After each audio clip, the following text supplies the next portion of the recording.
Stuart, you're relatively new in the position of chairman. You told an interesting story about how that came about. Maybe you could repeat it for us.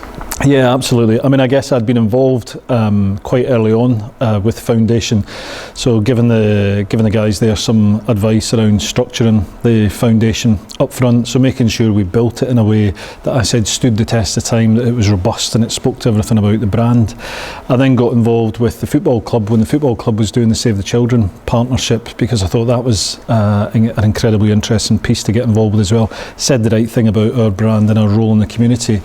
But I guess more recently, when I took the phone call to say that the foundation were really encouraging me to stand for election with anybody else that would come forward, I found that out in my car on the way around the city bypass in Edinburgh as I was heading home, and ended up in quite a detailed conversation about what the role would look like, but delighted to be involved.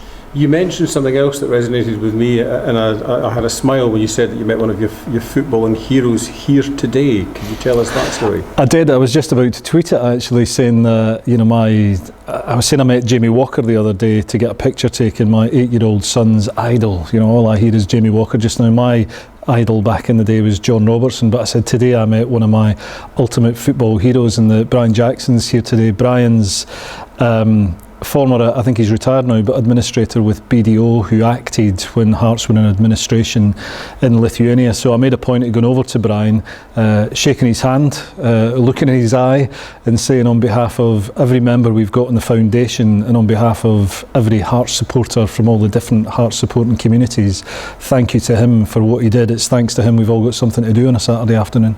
I remember when we first saw Brian Jackson's name in newspapers, it was sort of like the angel of death approach to things. If you saw his name, you worried about what was coming next. So it shows you the journey that Scottish football is still going through, that Brian Jackson, an administrator, can go from being a worrisome figure to being a hero to some. Yeah, I think that's right. I mean, at one level, when I saw Brian's name, I knew who Brian was professionally. I knew that he'd unfortunately had to do this before. So you're right, it's the kind of angel of death at one level, but I was looking at it saying, well, it's the right person. That was the one thing that I thought when I saw it, to say, well, if anybody can pull this off, it's Brian. He's been there, he's done this before, albeit I think he was left looking at something incredibly complex given the history of Hearts and where we'd been on ownership, and probably took him quite a while to unpick that, but fair play to him. It's because of all the hard work him and his team did that we were able to emerge from it.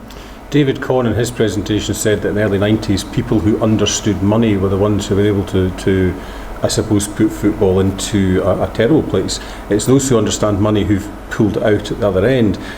Do you think we've got a better appreciation for the role of money men in 2017, perhaps, that was different to 1997?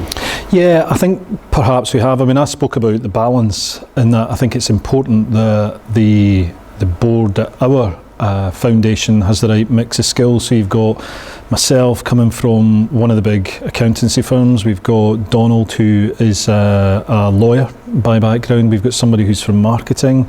We've got an independent financial advisor. We've got someone who's a finance manager in one of the big PLCs in Edinburgh, and Gary, our kind of dyed-in-the-wool supporter. So I think it's right that you get the balance right, and it affects, or it represents rather, all the different supporting communities. But folk like myself, I think, have very much come at this. When I took this role, I had to get the role approved by the organisation I work with day to day. I had to get permission to do it. But ultimately, one of the key things, non-remunerated role, just bringing my time and I guess any expertise I've got forward into it to say, I'm a fan, I'm a Hearts supporter, I'm a passionate Hearts supporter, but I'll look at it, I hope, with a cold business head to say, we have to have the finances right, and that's, I guess, what I've seen already at the football club, to say that we need to make sure this is done properly so that there is no chance that we ever go back to where we found ourselves a few years ago. Is it accountancy that you're coming from? I am a partner at PwC, right, the accountancy firm, but I'm actually a chartered tax advisor. Okay. Now, you've got an accountancy professional background, you're a Hearts fan, and you've got a lot of management experience as well. Could you rank them in the order of, you think, the importance that they are? Gosh, that's a tough question. I think just now, so I guess if I think why I'm sat here, am I sat here because I'm a Hearts supporter? I actually think the main qualification was the finance background that I have. So I've no doubt the attraction to the board at the foundation. I've no doubt the reason the club were supportive of this happening was that I'm by day a senior tax partner at PwC. So bringing all that knowledge, bringing the years of experience working in professional services, I guess I would have to say that's first.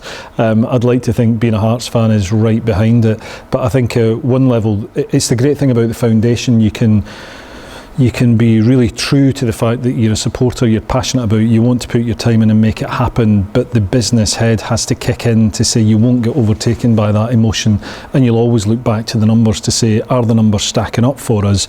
Do we have something in place here which is going to have longevity about it, which means the club's robust going forward? Now, you've been in post 6 weeks, is that correct? 6 weeks, yeah. So going from not being the chair to chair, you're the man. If there ever was going to be problems in the bank account, problems in the boardroom, you'd find it. How's your first 6 weeks been? I mean, we always think about the Foundation of Hearts as being too good to be true. Is it?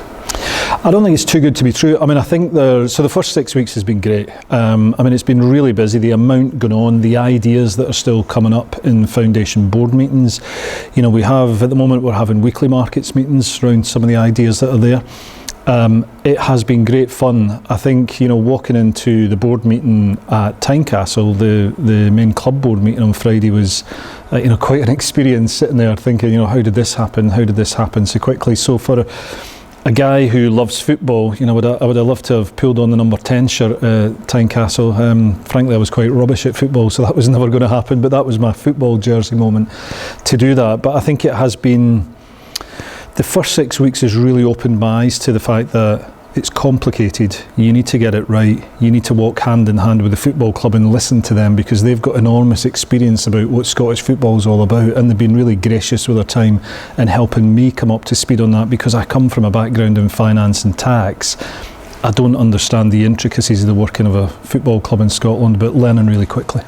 And in your presentation, you were giving a lot of tips to others at different stages of the journey that the Foundation of Hearts have been on. Can you maybe summarise some of the key bullet points you'd give to others? Yeah, I mean, I guess, you know, Gary and I were talking in the car on the way through, and we were saying at the start, Gary's been involved right from the start. It can seem enormous, and I was saying it was the old story about how do you eat an elephant, you know, one bite at a time. You just have to kind of go at it. So when you think where we were 7 years ago and, you know, where we are today, it's just incredible. I said to a journalist recently, you know, if someone had turned up 3 years ago, as the foundation movement really started to kick in and we came out of administration, what you will need to do over the next 3 years is raise £5 million from your supporters. They probably would have been laughed out of court. Yet here we sit here 3 years later, more than £5 million now handed over to the club, an agreement that will put a total of £3 million into the redevelopment of Tynecastle project, so the main stand, and then the underlying agreement that we will then buy out the majority shareholding in Bidco to take it into the supporters being the majority shareholder. And I think the underlying tip was, you know, baby steps, one bit at a time. The thing can seem enormous, but as you move forward and say, you know, the place we are today, sitting in the top half of the Premiership compared to, you know, being in administration, being ready to be relegated, it just seems like an enormous change. But I think making sure, other than that the foundation or the Supporters Trust has the right mix of skills and talent on there. So I spoke a bit about, you know, making sure we had people with a business background, making sure we had someone with legal skills, with finance skills, but making sure that those who represent the kind of bulk of the supporters, you know, for want of a better phrase, your everyday fan is in that boardroom and keeping us honest to say there needs to be a balance between the passion and the numbers.